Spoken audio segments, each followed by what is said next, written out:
Hello friends, this is John in the United Kingdom broadcasting to music lovers throughout the world. Now the news has just broken today of the death of Burt Bacharach. So I just wanted to rush online and make a tribute video to Burt Bacharach of picking out my top 10 favourite songs of his. He was a landmark writer and by anyone's estimate one of the giants of popular music in the 20th century. And for me, when I look back on the 20th century, think of some of the great popular songwriters, of course, Elton John, who my channel is dedicated to, Paul McCartney, Paul Simon, Bob Dylan, all those sort of key figures. And, Burt Bacharach is way up there in terms of the success he had and in terms of the memorability and the longevity of the music which he wrote. Probably like many of you, I've got some sort of CDs and vinyl collected versions of Burt Bacharach's work, including this one, which is a selection of songs he wrote with Hal David. All sorts of artists on here, from Cilla Black and Matt Monro to Julie London, Shirley Bassey, Nancy Wilson, Lulu, Bobby V. And then I've got a double CD of songs here. This is 50 songs on this one.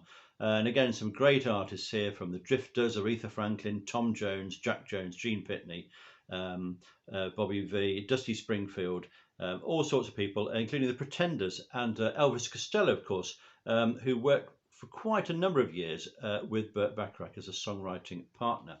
I've also got this beautiful piece of vinyl here, which I'll just show you. I think I picked this up in a charity shop a while back, but look at that cool cover. Isn't that fantastic? Burt Bacharach did a series of albums where he was kind of in charge of the orchestra, and he had kind of a group of sort of backing singers almost who was singing some of the melodies together. They work really well. And on this particular one, you've got songs like Promises, Promises, Make It Easy on Yourself, This Guy's in Love with You. That's the back of the vinyl there as well. So I'm pretty pleased with that, and I absolutely love the cover there. Now, most of my videos are about Elton John, so I will just mention the connection here between Elton John and Burt Bacharach. And of course, they worked on the charity single, That's What Friends Are For. In fact, I've just been listening to that, and it stands up really well. It came out in 1985, and it was a charity single to help people suffering from AIDS, I think, at the time. And you've got four great artists on there: Dionne Warwick, you've got Stevie Wonder, Elton John and Gladys Knight. And it's a really strong song, and for four people to combine with the vocals on that, it's a great listen. So that's going to be one of my Elton John connections. The other connection is actually something Elton said. And it's when he was writing the song, This Train Don't Stop There Anymore. He was quoted as saying he wanted to write a song that sounded like a Burt Bacharach song because he respected Burt Bacharach so much. And I think it was pretty successful, actually, because it's a really fine song of Elton's, that. So if you listen to that song and just have in mind Bacharach's catalogue as well, you can see there the influence it had on somebody like Elton John. And I've always been interested in my channel in finding out what makes a perfect pop record. And I think Burt Bacharach actually got pretty close in that sort of 3 minutes of perfection.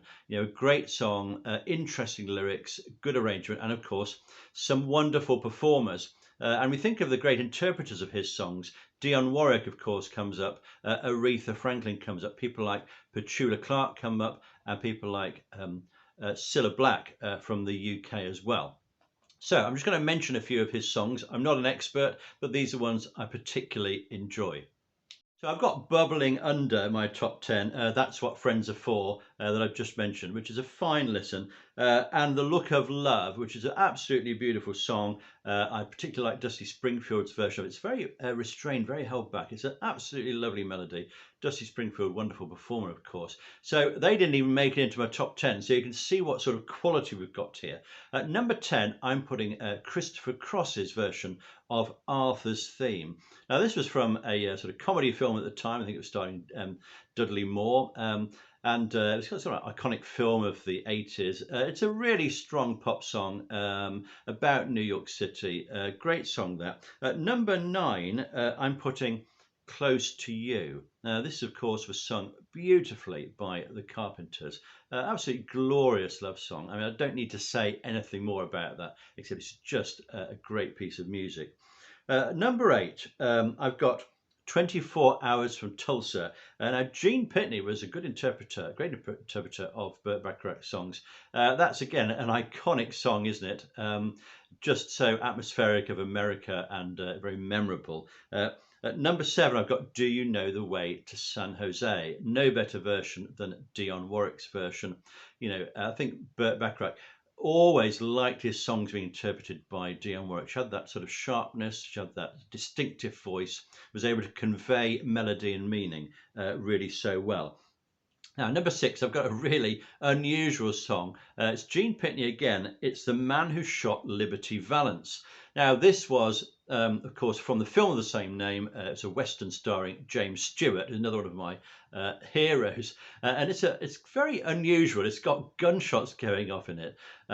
But it's just so memorable, and it's one of those cases where an unusual melody becomes accepted and you kind of know where it's going. So I think it's really good. And the songs he wrote for films have been really distinctive. I've got another one to mention in a moment.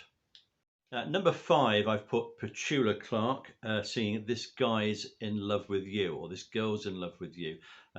Just a wonderful melody, beautiful harmonies, just, you know, great songwriting. At number 4, I've got Walk On By. Now, this could be Dionne Warwick. There's a Helen Shapiro version as well. If you see me walking down the street. Top 3, well, try beating these for great songs from the second half of the 20th century. Number 3, I've put Say a Little Prayer by Aretha Franklin. You know, what an artist she was. It's just the perfect 3 minutes of music, brilliantly performed. Number 2, I'm going with B.J. Thomas, not particularly well-known artist perhaps, but singing Raindrops Keep Falling on My Head, which of course is the song from Butch Cassidy and the Sundance Kid. One of those pieces of art which is just about perfect, isn't it? It's a great film, and this is a lovely sort of little episode in the middle of it, a bit of romance involved, a little bit of comedy from Paul Newman. It's a beautiful moment in there. What a great song, and it's one of those sort of people who've been whistling for 50 years, isn't it? And number 1, I've chosen Cilla Black singing Alfie. Now, the reason I've gone for this is a film theme, of course, from the film starring Michael Caine, which came out in the 1960s, quite an iconic sort of 1960s film. It's such an unusual melody if you listen to it. But he succeeded with that unusual melody. I would compare this to something like Goodbye Yellow Brick Road by Elton John, that track, which again is really unusual, but it sticks with you and it works. It's so clever. It's a very difficult song to sing and to perform. Cilla Black does it really well, I think, on here. So I would urge you to have a listen to that. A beautiful middle part when she sings about non-believers start believing. So powerful, different from the main melody, then he goes back to that main melody. So that's it from me. You know, it's sad when somebody passes like this. Of course, he was 94 years old, but what a life he's had and what a contribution he's made to the music we listen to and the influence he's had on the artists we listen to as well. So, Burt Bacharach, thanks for all you did.